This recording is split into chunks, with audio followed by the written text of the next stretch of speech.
Hi everyone, my name's PK. Here I have Shabab Mortuza, who's a client of the Property Investment Accelerator.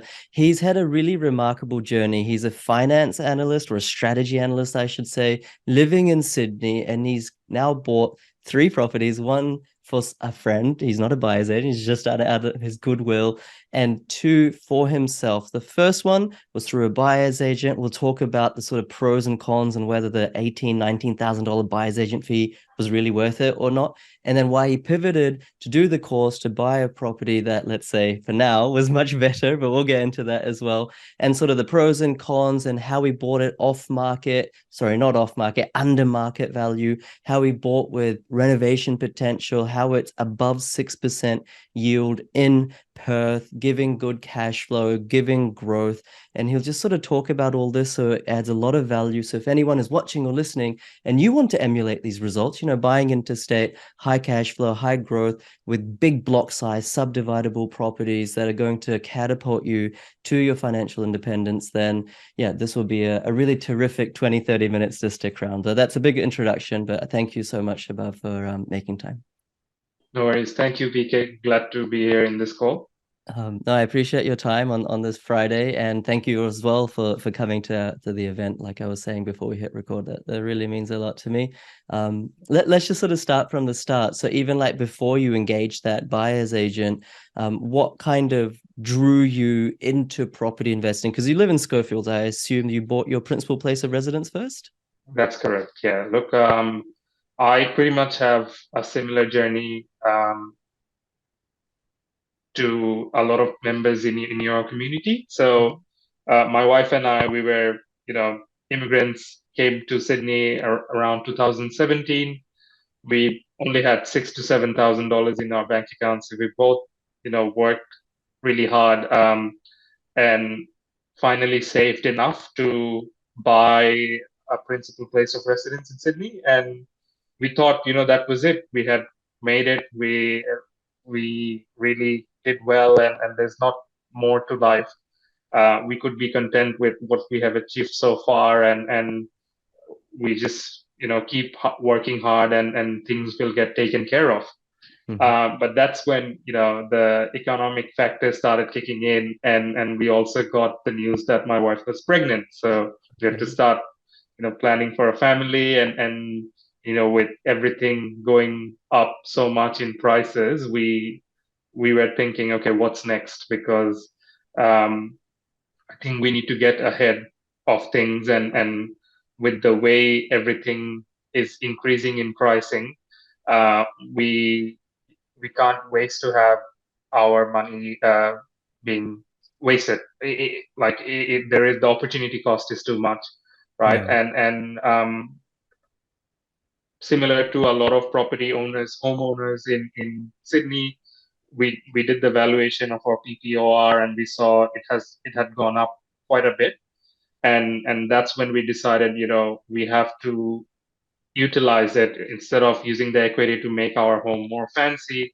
we have to put it in an investment property that pays for itself, maybe grows even more, and also replicate the same pattern. So that's when our mindset went towards investing in property. Right, right. And so then you didn't invest in real estate. And I just want to back up there because like when you do have a child, your first child is whatever it is, like that is often the trigger point for people to grow up, quote unquote. Like, it's like, okay, now it's not just about me, it's about someone else.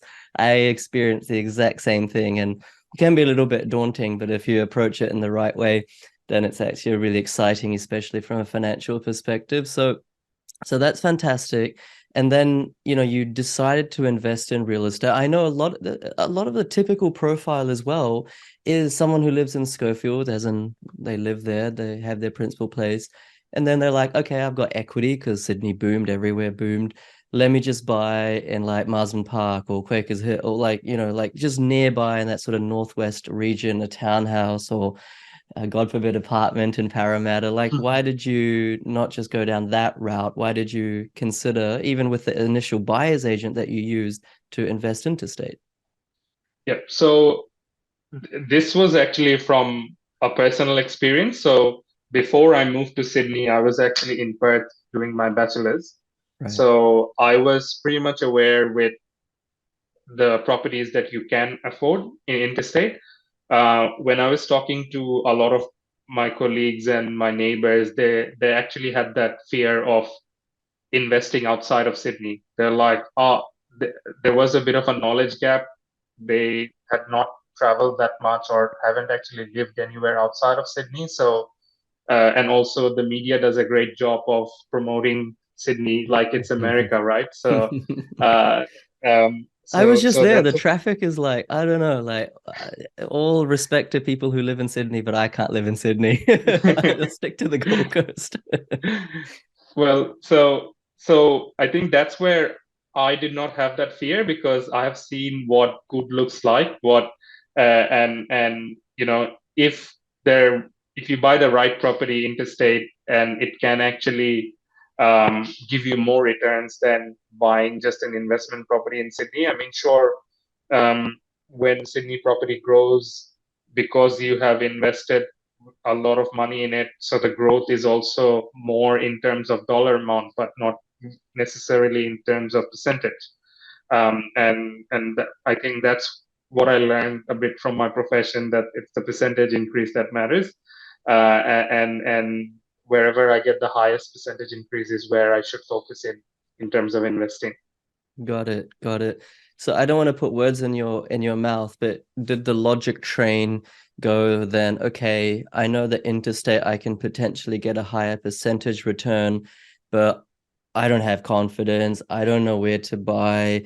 This is all too hard. Let me engage a buyer's agent. Like, the typical, is that or is that completely off? No, to be honest, it was similar to what you have just said. But at that point in time, I think Facebook does a really great job in terms of promoting and flooding you with a lot of promotions whenever you and your wife are discussing about these things. It So picks it up, right? yeah, correct. So and the buyer's agent, like you could say, they have invested so much money in terms of promoting themselves, and like yes, what at first I was going to go and just go off realestate.com and domain and buy a property that I wanted to, but then the fear of like what if I just buy a high cash flow property but it doesn't grow? How do I know that? What are the important factors that will make the property grow? And that's when I started doing my research. I started watching a lot of YouTube videos of buyer's agent and um, another guy similar to you who sells a course but also upsells his buyer's agency services. So but then it was also a mixture of time constraints. So at that point in time, because we just had a baby, we thought, I can do a course and do this myself, but I may not have the time. Hmm. So that so it's a mixture of three things that made me engage a buyer's agent for my first investment property. Right, right. No, fair enough. And we were talking about that deal before we hit record, but fast forward, you've engaged that buyer's agent, you've paid almost $20,000. They bought you a property, like granted, they bought you a property, but if you had that opportunity or that decision to make again, would you have used that buyer's agent again, or would you have rather done the course to start with? And how was that property? Like, was it, and we're not bad mouthing any specific buyer's agent, Sure. but just sharing an experience for the learning of everyone, because I do often find that a bit like you, it's like, oh, do I have enough time? Do I have enough confidence? What if I make a mistake? You get barraged with so many ads thinking, well, they're the experts, not me. So what's $20,000 to like just get this amazing property? But is that how it turned out? Yeah, so look, I'll go through the pros and cons very briefly, and I'll Mhm. start with the positives. They were quite professional and they were quite experienced. You could say that they have done this a few times. Um, and like the property that they had shortlisted for me, it was a good property. The purchase price was 435. Rental yield at that point in time was 5.5%. Um, And I did the valuation recently, and it had gone up by 100 grand. So um, I wouldn't say the return is that bad. The cons, though, like now I'll start with the list of cons. Is I engaged a buyer's agent in the first place was to save time, because I did not have the time to, you know, I thought that I did not have the time to learn and do this myself, but the buyer's agent actually took 2 months to find that property for me. And so my thought process immediately was, hang on a minute, I could have done the course in a much shorter amount of time, and then bought the property myself. And then secondly, the property that they have bought was of realestate.com. Not that I'm saying that, advertised properties are not good, and all off market properties are better than advertised properties. But I just feel like they only got they were only able to negotiate $10,000 to $15,000 of the current value of the valuation of that property, Mhm. so under market value. So I felt like, had I done this myself, I would be able to negotiate better. And then again, if I'm comparing it with my second property, which we will probably cover in the later part of this video, the second property just had so much to add. Like it's the first property is not subdividable. It was a newly built property, so there's not a lot of features that I could add to it to increase the valuation later down the road. And yeah, so it was, for me, it seemed like a very standard purchase compared to the money that I have put in. Right, right. And could you just educate us all? Because when I hear, oh, it's a fairly, not I hear, but when people hear it's a fairly new property, like that's a good thing, because we all want new properties, right? Like that's the common thought process of new investors. So what do you mean? Like, what do you mean by the fact that you didn't appreciate that it was a relatively newish property? So I think, which is also covered in your course, is that if you're buying the finished product, you lose the opportunity to add value to it, and then maximize on the gains later on. And buying finished product is much more easier than finding a raw diamond, right, which Right. can be polished and then give you greater returns. So that's the thought process that I was referring to when I said, I was not happy with the fact that it was a fairly new property. And I think when we cover about our second property, we will see that, there's, just by making $5,000 to $10,000 of renovation, I can actually increase the valuation by 100 grand. Right.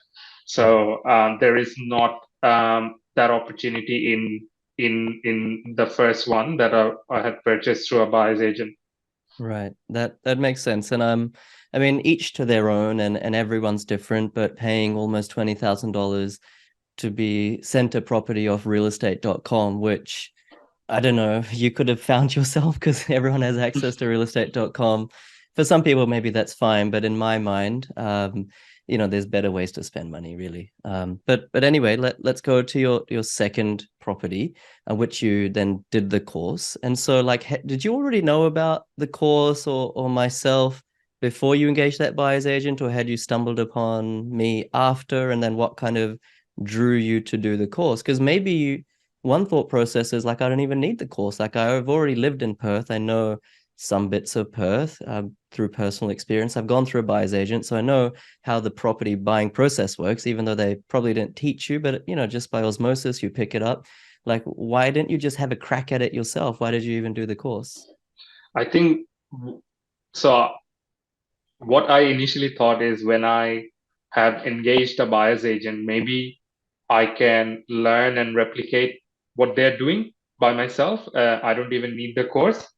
Um, and and and that was actually one of the selling points of the buyer's agent as well. Like, we, if you choose our services, we also educate you on the journey. So if you want to invest your own time to do this by yourself, then you can choose to do it.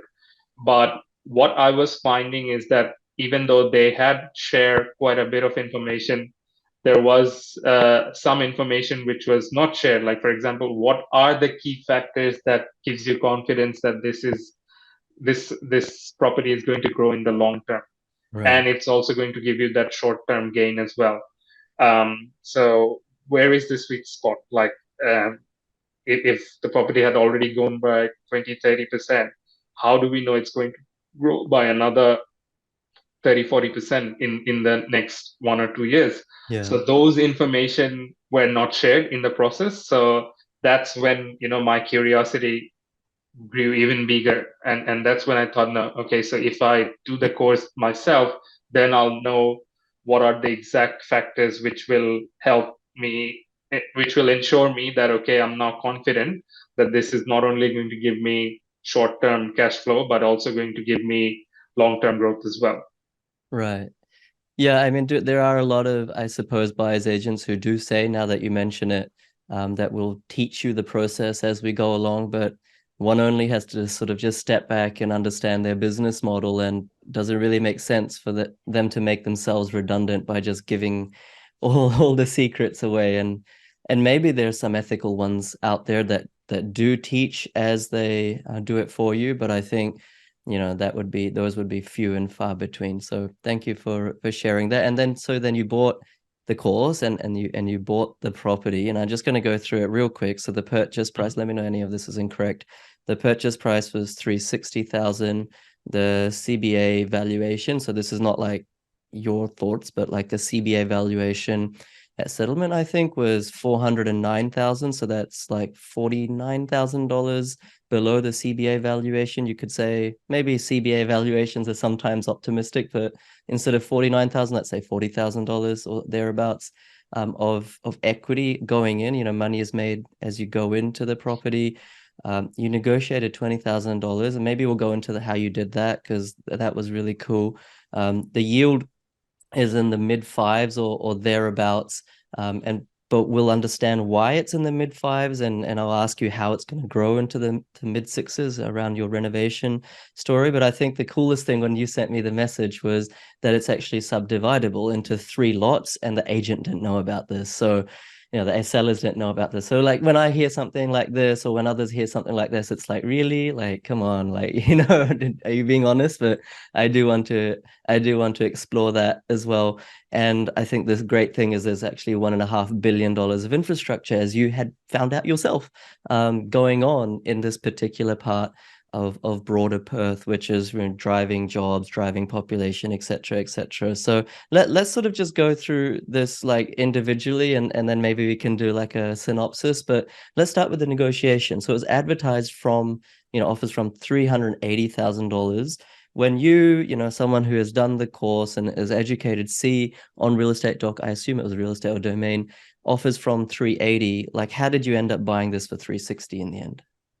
Sure. I think what your course teaches us is to do a valuation before making an offer. And when I did the valuation, I had found out that a similar property like this had actually been under offer for 355, and it was slightly better renovated compared to my one.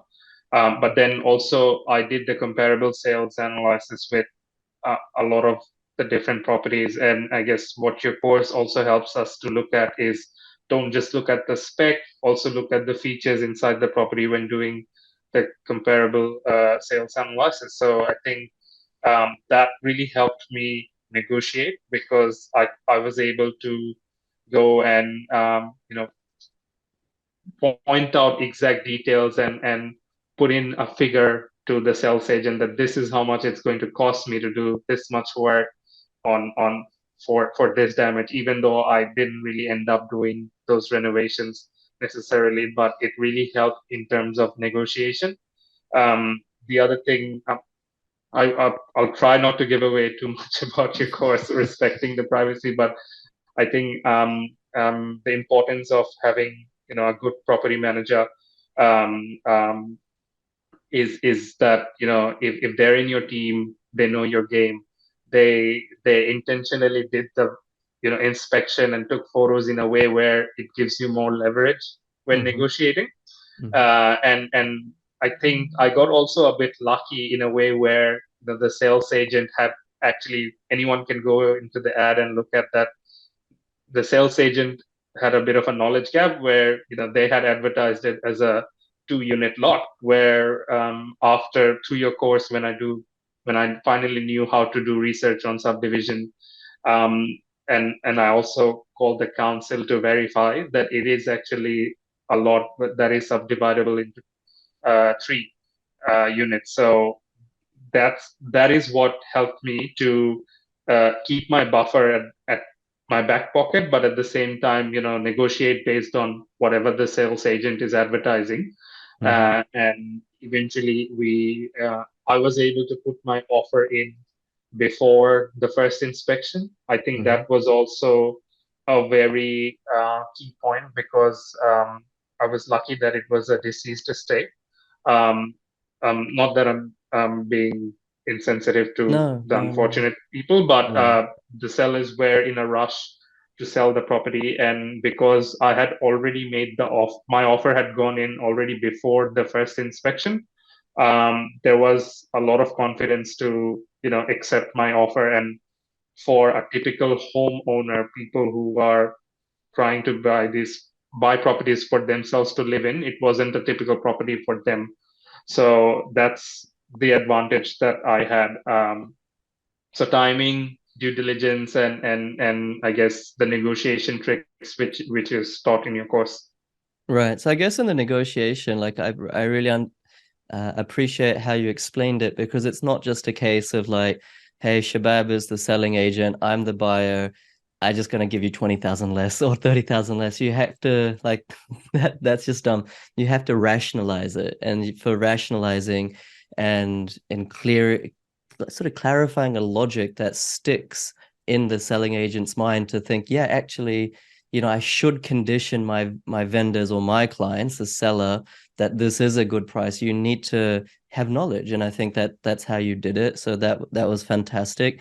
And do you think that CBA valued it at $49,000 more than your purchase price simply because of that knowledge gap from the agent, whereas they thought it was a two-lot site, whereas in fact it was a three-lot site? Is it just that was 49 grand difference, or has there been growth in the, I don't know, 1 or 2 months between exchanging contracts and settlement? Or just sort of take, because when people So hear that, they're like, oh, I don't buy it, I don't think that's real. What's your thoughts on that? yeah, so I guess the truth is in the logic. So I actually shared the details and the address and the suburb of that property with my close friends, and some of my very smart close friends, they thought, I'll just buy in the same suburb that Shabab has bought, because then I don't need to do the course. Unfortunately, they were not able to find any properties under 450 in that suburb, and this was from the moment of offer until I made settlement. And Mhm. even I spoke to my sales agent, like the sales agent who was helping me with the settlement of this property, and he was like, mate, if we can somehow cancel your settlement, we will definitely get more money. So I was like, unfortunately, you can't, because there is no seller. So it's only the executor who's making that decision. So yeah, so that's when it gave me confidence that I did really win the property under market value, and CBA valuation is not wrong. In fact, it might be underestimated. Mhm. The current valuation, like if we do a proper desktop valuation, sorry, a proper valuation inside the property, then I think it might be more than that, because I've also done a few cosmetic renovations as well. Right. That's good to know. That's good to know. And it's obviously a large block, 986 square meters, brick house, but to boot. Lastly, on this property, before we go to the next property, you did say to me before we hit record that you're accepting a lower yield for the time being because that tenant is allowing you to renovate cosmetically renovate that property. And so it's kind of a win-win. Just sort of take us through your thought process of accepting that lower yield, sort of what exactly you're doing to renovate that property, and then how much that yield or rent could go up, and maybe in fact even equity could rise in that property. Just that sort of value add process that, even when I started as an investor, I was like, I don't want to do value add, I don't want headaches, I don't want any hard work, I just want money. Right? So it's very lazy thinking, but your thinking is much more mature than mine when I started. So just take us through that. Yeah. When I guess when you're in the property investment journey, you're like any other business owners, right? At the end of the day, your money is coming in from your customer and your clients. And like any good businesses, you should learn to take care of your customer and your clients. So the tenants that I found, so I actually had a rental appraisal for 400 to 450, and my property managers were actually pushing me to get the renovation done and then do the advertisement and get a tenant in at a very higher yield. But there was also a family who needed a home, and the advantage of buying in a suburb where the vacancy rate is so low is that you don't even have to advertise. Like, there are tenants ready in the property manager's database, um, who are ready to take your property without advertising, as it is. And my property was rented just a week after the settlement. So I had found a family who had 3 or 4 kids, and they were in dire need of a place to stay, and they were they said, even though my mindset was we'll do the renovation and then get tenants in, they were okay to take the property as it was. So that's when I thought, why not help someone out and then also help myself in the same process. So we could, instead of me paying ten or $15,000 upfront, I could use the rental money from them to do the renovation slowly, and while they're also there in the property and taking care of it. So that's how I decided to accept, a much, like, only $50 off from what the current rent would be in that property, and then but at the same time also providing a home for a very young family. That's so nice. That's so nice. And I think it's really cool to hear that, because it's not like you're a charity and just providing someone with a discounted place. Um, but at the same time, you have a conscience, and you're doing something to, help another family. And it's a genuine win-win situation. And, that way you don't have vacancy, et cetera, et cetera. So that's really cool to hear property investors um, apply ethics and just kind of being a nice person alongside their property investing business. So congratulations on that. And I have to mention, let's go to yours, unless you want to say anything else about this property. I have to mention that when you messaged me, because for anyone who's watching, I tag all my clients and share these deals in the Facebook group.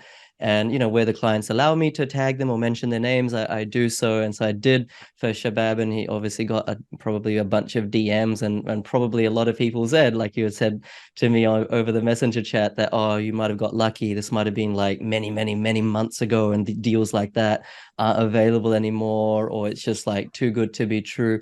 But then you actually just went ahead and got like an even better deal more recently, and this was like not for yourself, but presumably one of these friends who didn't want to do the course. No offense taken. But so this sort of walk us through that deal, and how you just replicated this whole, you could say, luck-filled deal, but you just did it all again. Yeah. So I think, shortly, rightly, as you said, there were a lot of DMs, but one of them was actually from a former colleague who was also a very close friend.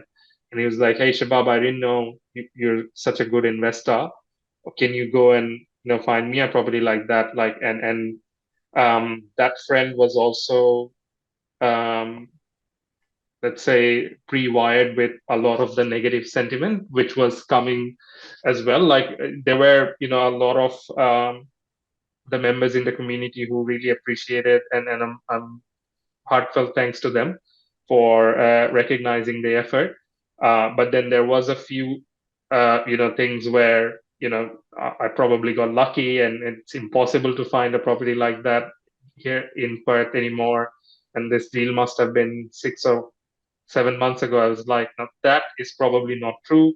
If I actually had the money, like I can buy a similar property like that. It's not easy because yes, the general statistics will tell you Perth has grown and there's no deals anymore there, so I should probably invest in Queensland.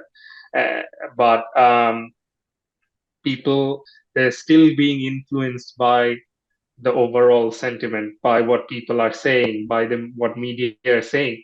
So I had a friend who I was just sitting beside in your seminar here in Sydney. So he was telling me that, oh, I thought I would not be able to find a property like this in Perth. So I just went towards Queensland. I was like, mate, but you should have let the data do the work, right? So, and that's what I did. When my colleague approached me and he said, can we go and replicate what you've done? I was like, of course, 100%. And then I started looking into, like, I did tell him that no, we wouldn't, like, I'm not sure if we are going to get the property in Perth, but we will get a property that delivers the similar return on investment based on the data. And luckily, it pointed towards a suburb which is in Perth. And then again, at first, I could have been slightly discouraged by the median value in that suburb because it had gone really high and it was actually out of my friend's budget. But then I started doing what your course tells me and dig deeper, and then eventually found a property at which was advertised at $380,000. So typically in that suburb, the median price is around 430 to 470, but this one was 380 because it was a two-bedroom home in a suburb where it typically has 3 or 4 bedroom homes. So that's the reason why it was slightly advertised cheaper. Um, the seller hasn't advertised what was the zoning in that property, and the seller did not really knew about the floor plan as well, because when the property was advertised, the seller did not have the selling agent did not have the floor plan of the property. So luckily, I actually got, because I had good property management BDM team in that area. So they went and inspect the property, and then they said you could just add an extra bedroom for $3,600 and get around $550 worth of rental yield. And I did the maths, and at a purchase price of 380, that's like 6.7% rental yield. Sorry, purchase price of 380 plus $4,000 of adding an extra bedroom. If we get 550 in terms of rent, then that's a 6.7% rental yield. And I was like, wow. So not only it's it's a much better property than what I have previously purchased at, but you're telling me that the rental yield is so high and also it's subdividable into 3 lots. We should go for it immediately.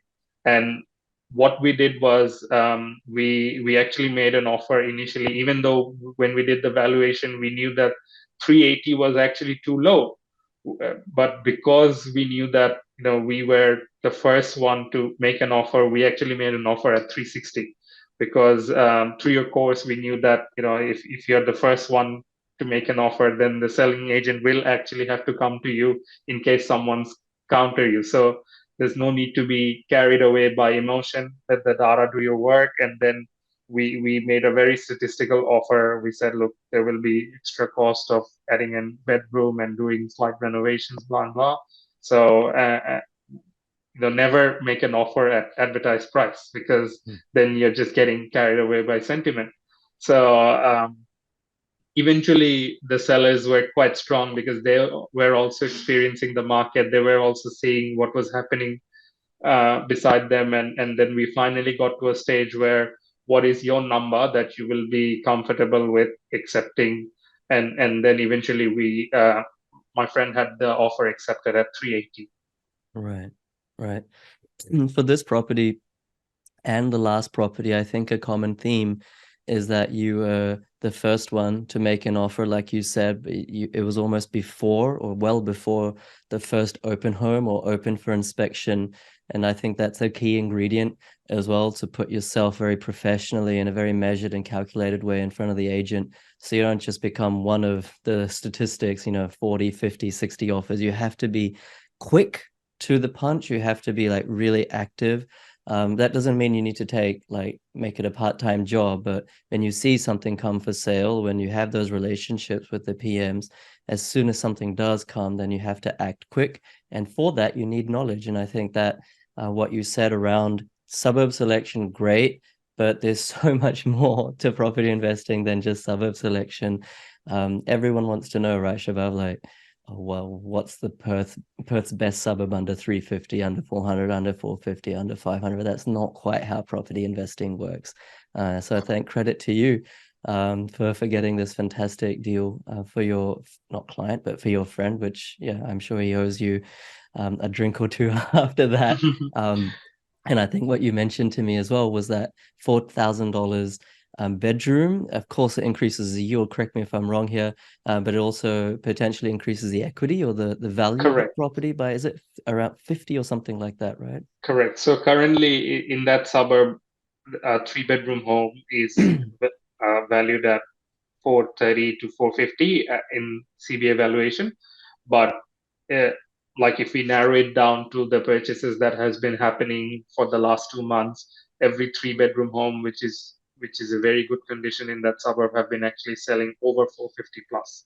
Yeah. So I think 50K is a very conservative estimation in terms of how much the equity will go up if we do add the extra bedroom.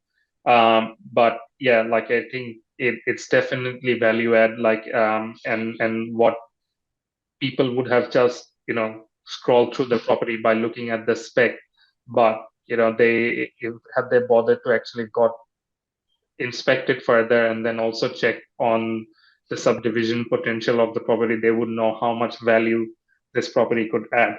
And that's the power of research, and that's the power of preparation as well. When you do all of that before others, and I was actually competing with other buyers agent right on that property, but while they were still doing their due diligence, we had already finished ours, and we had our offer accepted. That's probably because we did not waste time in terms of sentiment. Yeah, I think oftentimes, or if maybe most times, is a fair statement, buyers agents are, through no fault of their own, disadvantaged in circumstances like this because, yes, they can do their due diligence just like you did, but then they need to present that to their client.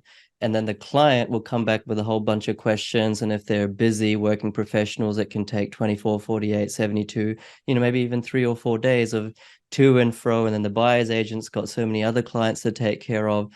And so by the time that, they really land a solid offer, it's already had open home and there's already been like 20, 30, 40 other interested parties. So that's kind of another, I think, real advantage of being, precision, like laser precision in your due diligence and doing it yourself, like DIY. So big congratulations to you. And in both instances, you sought to add value. I think I really believe in this. I don't know if you vibe with this, Shabab, but I think that your net worth in life, or financially at least, is a direct reflection of how much value you add to the world, or value you add to people, or consumers, or businesses, or just to your community. So if you can solve a problem in that house, like in this instance, converting it from a 2 to 3 bedroom, then that's really how you're making money. And I think that's what you've done really, really well. Thank you, thank you. I really agree with what you have said, and this is actually not your and my statement. It was a direct feedback given from the sales agent. The sales agent values more when the buyers directly approach them instead of a buyer's agent. Now, I've seen so many buyer's agent advertising that they have better relationship with the sales agent, and that is also something that helps them get those property. That isn't true. When I mean, a buyer's agent might be best friends with a sales agent, but if I was a seller, I would obviously, appreciate more of the direct buyers rather than a buyer through an agent, because I knew that this guy is, because he wants the property, he's directly coming to me. And yeah, and I think that is what has also helped me compete with other buyers agent when I was buying this property for myself or helping my friend to directly buy it. Yeah. No, that I think that's a good point. I don't think I paid that much attention to that fact previously, but yeah, I mean, you're talking to the person who carries the decision-making power. So as the seller, you're like very inclined to lean towards, dealing with a real person, like someone who's actually the buyer, as opposed to a middleman who may or may not Correct. transpire. Something may or may not happen, regardless of their marketing.